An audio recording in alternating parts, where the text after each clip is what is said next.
Just वही है। उत्तल दर्पण में दर्पण सूत्र को साबित करें।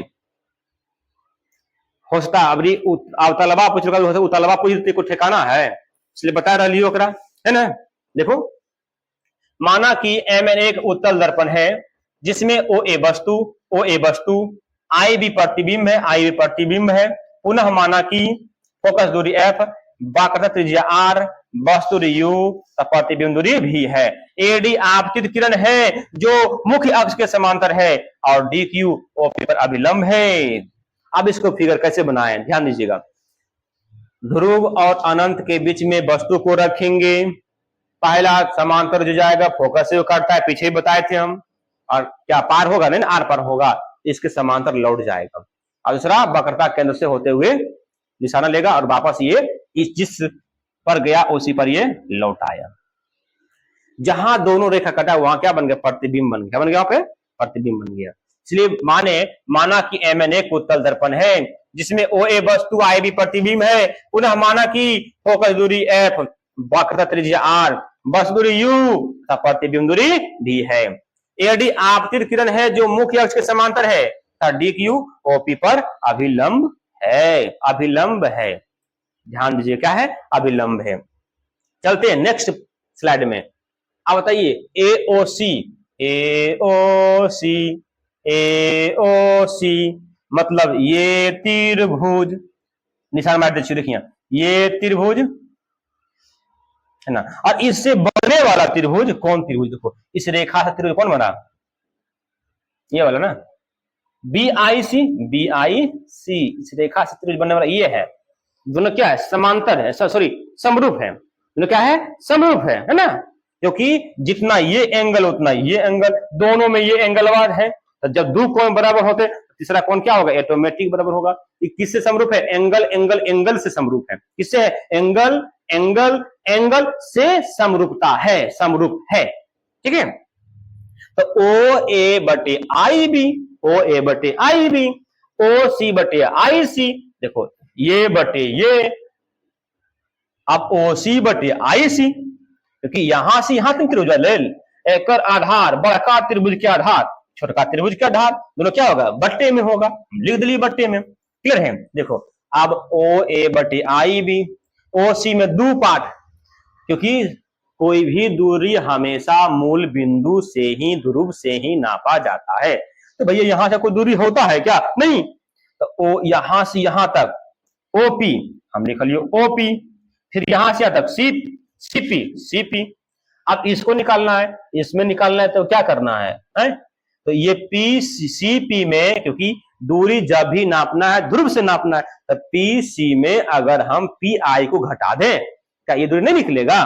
तो पी सी में पी आई को हम घटा दिए, तो क्या बन गया, समीकरण 1 हो गया।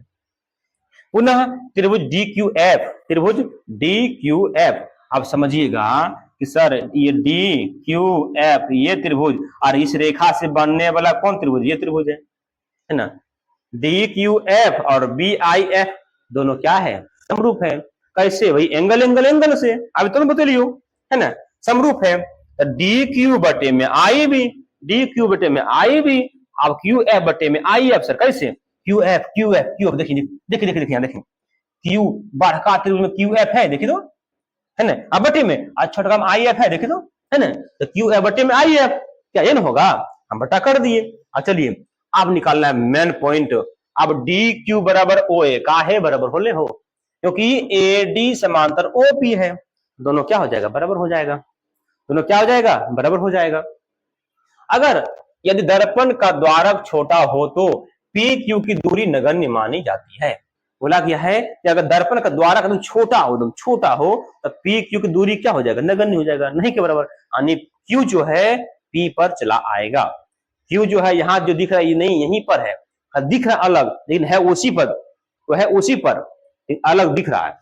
तो क्यू एफ बराबर पी एफ, तो क्यू एफ बराबर क्या हो जाएगा, पी एफ। जब दोनों बराबर है, एक ही पॉइंट पर है, तो क्यू एफ जो है पी एफ के बराबर है। इसलिए ओ ए बटे आई बी, तो पी एफ, अब बटे में पी एफ घटा आई पी, क्योंकि तो इसको निकालना है, तो पी एफ घटा आई पी, तब ना बचेगा वो दूरी। समीकरण 2 हो गया। अब समीकरण 1 एवं 2 से चलेंगे। समीकरण 1 एवं 2 से ओपी ओपी आगे की दूरी ऋणात्मक, आगे की दूरी ऋणात्मक, माइनस यू पीसी पीसी क्या वक्रता त्रिज्या। तो वक्रता त्रिज्या को क्या बोलते हैं? आर ना, आर ना, आर आर को क्या सिद्ध किए? 2f। हम क्या लिख दिए? 2f। क्या लिख दिए हम? 2f। फिर पीसी 2f। आईपी आईपी ये क्या है? वस्तु दूरी है, तब वस्तु दूरी को भी बोलते हैं, तो माइनस भी हो गया। यहां डाउट छूट गया है ना, देखो यहां प्रॉब्लम हो गया। चलिए कोई दिक्कत नहीं है। यहां पे क्या हो जाएगा? देखिए आई एफ आईपी, आईपी ठीक है, आईपी भी हो गया।